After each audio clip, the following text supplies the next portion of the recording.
Alert, alert, Japanese gaming is under attack by world governments and the UN. It sounds absurd to say that, but that isn't actual truth after a summit with the UN and from Japan, specifically video games, manga, comic books, and entertainment. And it all goes down to a focus on the overall looks, appeals, and the lack of progressive ideals into the gaming universe. And I think this is a situation we saw spread all across the Western games development sphere, but now it's catching up to Japan, where they have to sit down and follow the guidelines from the UN, from these world governments, or else. And or else means bankruptcy for the entire economy. And that's why I say this is the biggest danger that we're seeing across the video gaming industry, where we have these massive government organizations coming together, working together to remove the things that they don't like within the gaming industry. And what they don't like the most is when gamers have their own opinions of what looks good, what is great, what is entertaining, and most of all, what is culturally meaningful within society. And I think that's the influence gamers have nowadays, where what we demand is culturally influential actually influence society in certain ways. And it sounds crazy and out of this world, but why other than that would world governments focus on banning, censoring, and overall manipulating what we play as gamers? And I think it comes down to that overall influence factor that we're seeing within society that gamers hold. Of course, if you don't know anything about Steve Bannon, an advisor for Trump, how he discussed how he used gaming terminology and overall gaming influence and philosophy to actually lead to a White House win for the former entertainer and present businessman. And I think that's what exactly sparked off that interest from the global governments into the gaming society and culture, because they saw the influence that was being harnessed that kind of upended the world and their expectations of who would be president. And now they have a direct target on gamers' backs, and they're going across the world to spread that influence no matter where you are. And it's reaching Japan. It's already been in Japan for a long time, and now we're seeing guidelines and rules established within the UN, within a committee, where they're trying to control what they call disinformation. Of course, disinformation is that 1984 term that is now being widely used by governments as an actual term, where they're not acting like it's a fascist word anymore. They see it as a credible word for anything that they don't agree with. Now you have a committee called the Elimination of Discrimination Against Women, and their target is gaming itself, and they want a censorship in accordance of their standards. Of course, people would say it's about discrimination against women. I'm like, yes, that's good and all, but their targets are explicitly focused on LGBTQ content, forced diversity elements in Japanese games about Japanese people, like we saw with Assassin's Creed Shadows. It's about cultural alteration and misinterpretation being the key elements that they want all throughout society. It doesn't matter which culture you're in, you're gonna have to conform to this identity that's been established by the UN and the world government organizations, where you have to forfeit your identity and culture to assimilate into the world government's identity. And I think that's the most astonishing thing I saw from this overall presentation they had, where they're really trying to grab hold of Japanese culture and alter it in such a way where it doesn't look like Japanese culture anymore. And that censorship is reaching to new heights as it really collaborates with all government elements in Japan to establish a new order of what should be censored and what can even be developed within a society like Japan. And that's frightening to hear, but let's hear it from themselves, where they talk about this in the committee, and I have a Google translation here. We can just interpret what's going on. So we have this 9th report document about the implementation of Convention on the Elimination of All Forms of Discrimination Against Women, and that sounds perfectly fine. But with a lot of these organizations within the UN and world government organizations, they usually do things through a Trojan horse method. Like in America, they attach all these laws related to racial dynamics. They usually promote laws specifically stating that it's for racial, gender inequality, when in actuality it's for LGBTQ advantages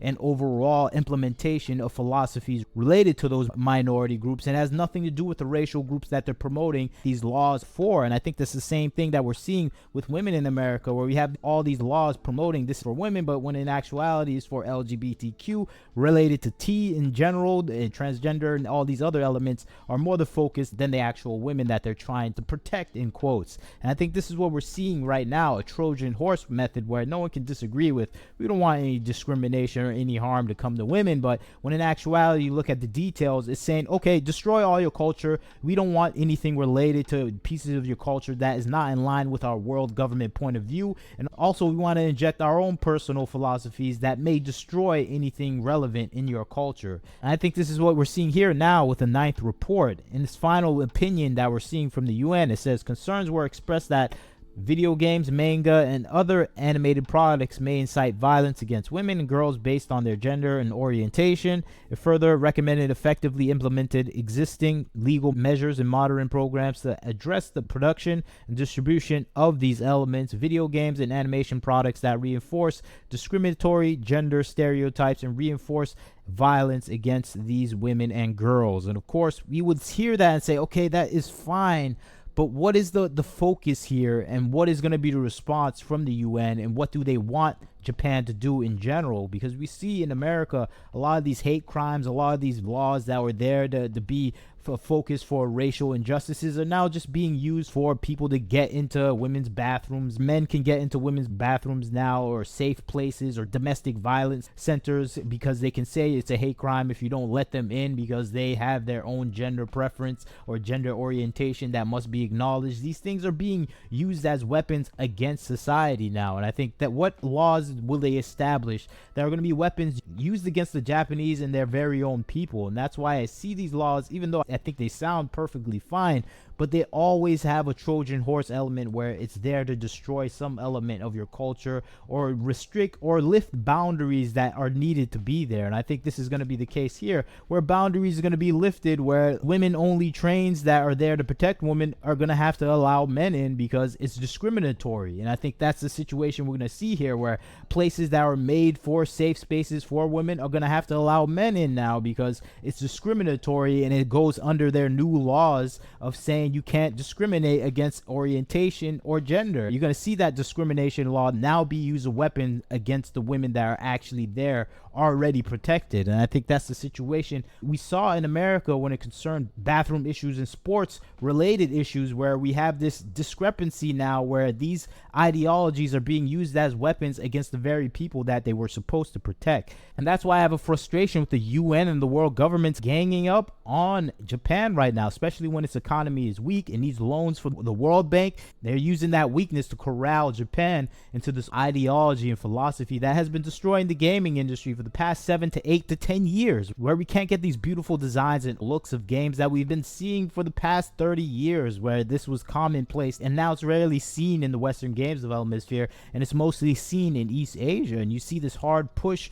from world governments, from consultancy firms like Sweet Baby Inc., like the Powell Group, a new group that is trying to enforce these doctrines of DEI, diversity, equity, inclusion in the gaming sphere, and trying to implement it all throughout the industry. And we saw it destroy the video gaming industry in the West, and now they're trying to push it into the video gaming industry in the East. And this is the frightening thing for a lot of people who have watched the Sweet Baby Inc. set out their goal to actually destroy and burn down the video gaming industry and rebuild it in their own progressive model. And we see this stated at some of their presentations that this is exactly what they want to do. And I think that's the biggest fear for gamers, when we see the coalescing of all these elements from Sweet Baby Inc.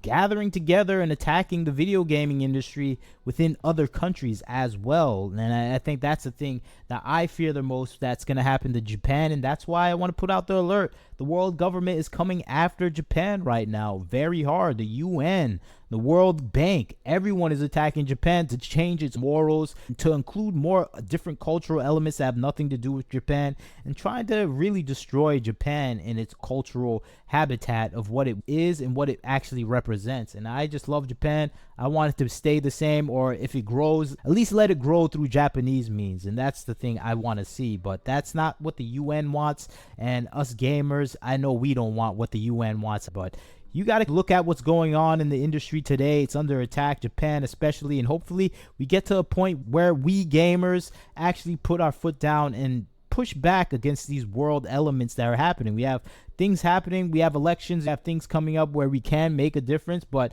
ultimately, most of all, we just got to stop playing the games influenced by these world governing bodies. But you tell me what you think about the situation. What do you think about Japan being under attack? Do you think they'll survive this attack? It's going to be a tough out, but hopefully they get out safe and up and out of the control of the UN and the world government. But you leave a comment, tell me what you think. Like, comment, share, subscribe. This is Wagner Knows Why. Catch you next time.